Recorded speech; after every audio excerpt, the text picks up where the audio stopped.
Hey everybody, welcome back. We are here with round 2 of our conservation of energy practice problems. So without further ado, let's jump right in. We're covering 5, 6, 7, and 8 on this video. So picking up where we left off from the other video, number 5. In a wild shot, Bo flings a pool ball of mass M off of a 0.68 meter high table. And then the ball hits the floor with a speed of 6 meters per second. How fast was the ball moving when it left the table? So we have some information here. We have the table height as being 0.68 meters. We have, let me just turn on the light. Maybe you guys can see a little bit better. There we go. We have the velocity as being 6 meters per second. So we got a couple things here. So try to adjust this a little bit. There we go. Let's get our conservation of energy equation up there. PE plus KE equals PE plus KE. MGH plus 1/2 mv squared equals MGH plus 1/2 mv squared. Now we're ultimately looking for how fast was the ball moving when it left the table. So we're looking for this velocity right there. We're given a height, an initial height to start with, check. We know that it hits the floor, so that means this height is 0. And we know that it hits with a velocity of that. However, we're not given a mass, all right? There's an issue there. Or is there? Ding! Now, think about this. What is the common term, the common variable in each one of these parts? It's mass. And when we have something that is common to every part of the equation, we can cancel it out. And that's exactly what we're going to do here. Now, only when you have something that is common in all the parts can you cancel it out. Now, you can't assume that you're going to have a mass that's common. This is simply stating when I don't give you a mass when it says a mass of mass M, right? Let's see what happens here. So we're going to have GH plus 1/2 V squared equals GH plus 1/2 V squared. Let's go and fill this out. 9.8 times a height of 0.68 plus 1/2 V squared, this is the V that we're looking for, equals 9.8 times the new height, when it's on the ground is 0, plus 1/2, and 6 was the velocity. Now notice, see how we still had to do the 9.8 times 0, we still kept it in there. It's good not to drop out the whole thing, just the m's.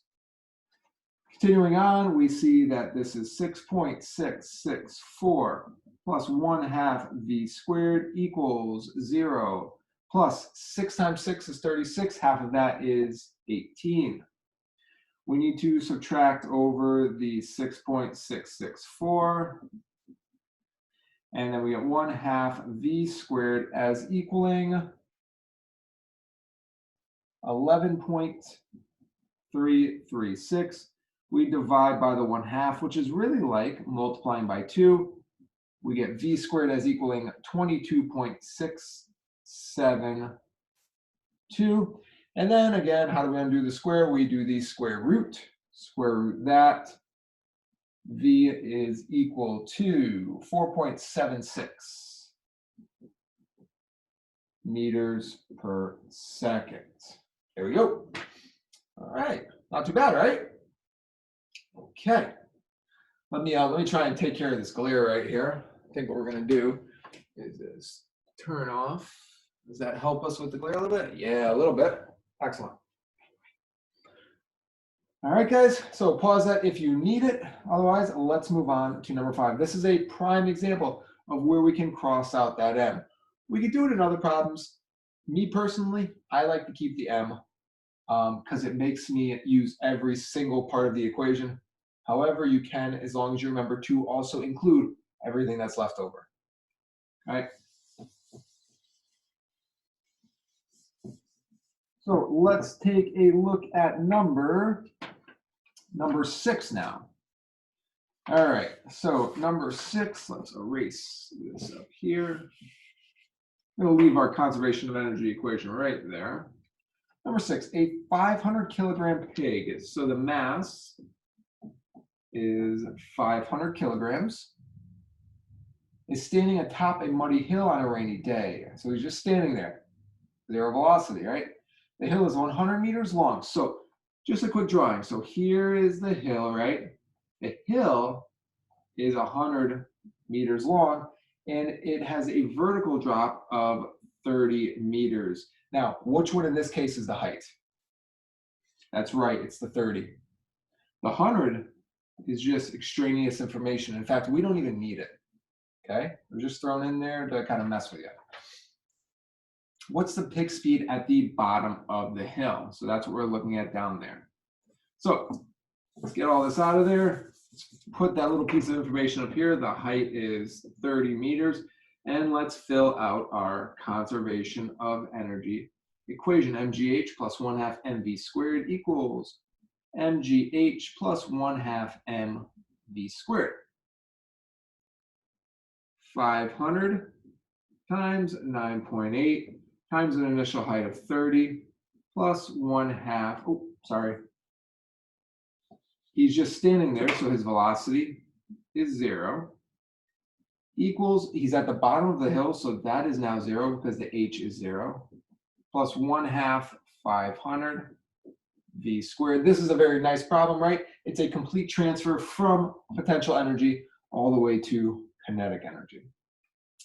Doing this out, we see we get 14700 equals 250 v squared. We divide by the 250, and we get v squared as equaling 588.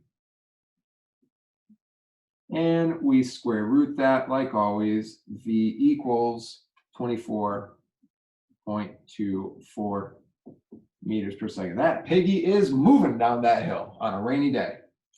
So there's our answer. Now, if you happen to use the same technique we did before, where you crossed out the masses, you could have done that and you would have gotten the same thing. Okay?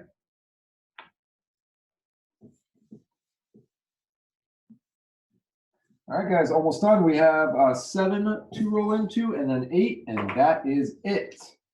Number 7, a 50 kilogram gorilla mass, 50 kgs, is sitting on a limb of a tree, sitting there, so he's not moving, 4 meters above the ground.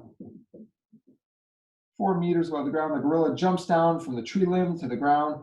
Use the conservation of energy to find his velocity when he is 0.5 meters above the ground. So his second height is 0.5 meters. So we want to find his velocity at that second height. Let's go through our equation. MGH plus 1/2 mv squared equals MGH plus 1/2 mv squared. Again, guys, you can cross out the m's. Or you could plug them in. You have the m. It's really up to you. I'm going to keep them in just because I like completeness, right? So 50 times 9.8 times the first height of 4, plus he's just sitting there, so his velocity is 0, which means that the whole thing is 0, equals 50 times 9.8 times his new height of 0.5. He's not on the ground yet, plus 1/2 50. We want to find his velocity. All right, going through, let's solve for this. We get 1960 equals 245 plus 25 v squared. We subtract the 245, oops, and we get 1715. 1715 equals 25 v squared. We divide by the 25, we get v squared as equaling 68.6. And to undo the square, we need to square root it. So we get a velocity of the gorilla when he is 0.5 meters above the ground as being 8.28 meters per second. Now think, if he's 0.5 meters above the ground, as he gets closer and closer to the ground, as that 0.5 becomes smaller and smaller, 0.4, 0.3, 0.2, 0.1, 0, his velocity will increase until right before he hits that ground, and his kinetic energy will increase, and what's left of his potential will decrease, right? Because remember, all of this potential before 1960 is being converted from potential at the very, very top to all kinetic at the very, very bottom. All right, guys? So one more problem, hang with me, we're almost there. So we are gonna jump to number, that was number 7, my bad. We're gonna jump to number 8 now, and number 8 is a nice one to end on. It's kind of like a simple conversion of energy, but it's just the potential and the energy, and it looks at varying degrees. So a 2 kilogram ball is dropped from a 10 meter high building. So here's our building. It is 10 meters high. There's our 2 kilogram ball. We drop that 2 kilogram ball down, and we want to calculate the potential and kinetic at a couple different areas. We want to calculate it at 10, the PE, and the KE. That's the very top. Maybe I should make my building like that instead, right? Yeah, that's a little better, right? 10. Then we want to calculate the potential and kinetic at 8 meters, potential and kinetic. We want to calculate it at 5 meters, potential and kinetic. And then we want to calculate it at 0 down here, potential and kinetic. So we want to see, ultimately, when we start, we're going to have 100% potential up there and 0% kinetic. As we move lower and lower, we're going to ultimately get a 100% transfer from potential to kinetic. Down here, we're going to have 100% kinetic and 0% potential. It would make sense, right, that at 5 meters, right at the middle, right, here's one half, here's another half, we're going to have 50% potential and 50% kinetic. So let's see if all this math works out. So for A, 10 meters above the ground, it's just sitting there, it's dropped the KE. So let's do the P first. That equals M, let's see, 2 kilograms, 9.8 times 10. 2 times 9.8 times 10 comes out to be 196 joules. The kinetic energy, it is just sitting there, that is 0 joules. All right, B, the potential energy, the mass times gravity times the new height of 8. That's going to give us 156.8 joules, which would mean that the remainder is turned into kinetic. So kinetic would equal our total of 196 minus 156.8, and that's going to give us 39.2 joules. Okay, we see how the potential is becoming less and less, and the kinetic just jumped from 0 to that. Let's go to C, right in the middle of its fall, right at 5 meters. Potential energy, mass, times 9.8 times the height of 5. That is a 5, I apologize. 5 equals 98 joules. Now we predicted it should be 50-50. The kinetic energy would equal the total 196 minus the 98, and lo and behold, it is also 98 joules. That matches what we predicted, 50% of each. And then all the way at the bottom, for part D, the potential energy of the ball is 0 because it's right on the bottom, 0 joules. And it has all turned into kinetic energy, 196 joules. So we could see this transfer from all potential to all kinetic. We see it changing from less and less potential to greater and greater kinetic. So I hope that has helped you guys out. Make sure you look, if you missed the first part, questions 1, 2, 3, and 4, they will be right there. So just click on that link and that will bring you to those. Otherwise, guys, have a wonderful day, and I will see you all on the next installment of As the Physics Turns. Have a great day, everybody. Bye-bye.